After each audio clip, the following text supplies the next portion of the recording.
All right, we're here with Tim Jackett at the Annapolis Boat Show, looking at the Tartan boats. What do you got this year, Tim? Well, we're showing the new Tartan 365, which was new last year at this show, and the Tartan 395. And then on a land display, we have our smallest boat, the Tartan 245.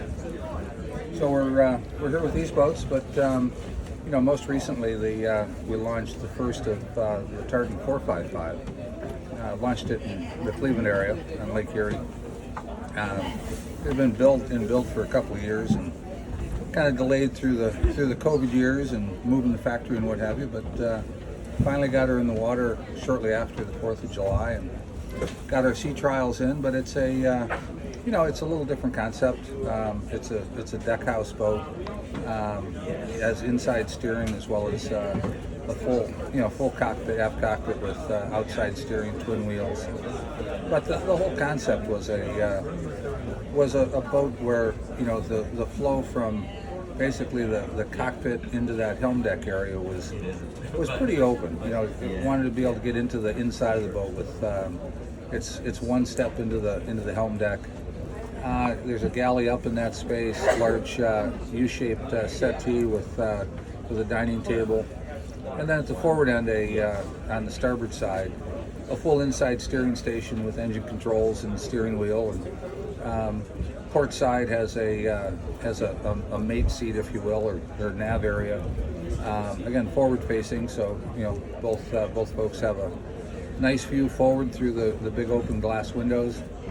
And then again, because it's a relatively short step down, then the living quarters, in the case of the first boat, it was a 3-cabin boat and 2 heads.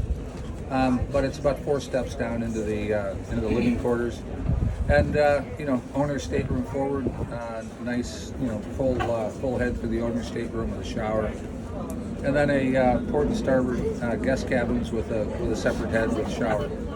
So it's a little different way of being on the water, but it's really just a nice space when you're up on that helm deck with all the glass. Big skylight over the top, so it's an interesting boat. I think it can make an awful lot of sense for if somebody's going north and south, the weather's bad, you can pilot the boat from inside. The owner of the first boat, his plans are to cruise the North Channel up in the Great Lakes, and his concept was, if he's running up the Detroit River and it's after a storm and the weather's bad and there's logs coming down the river, he wanted to be able to fully pilot the boat from inside, be comfortable, and not be out in the weather. So I think it's a concept that I think could work for a lot of people. Pacific Northwest, the Northeast up into Maine, and then I said north and south, going down the intercoastal. We kept the rig short enough to under the 65-foot bridge limit. So I think it'll find appeal for a range of different people.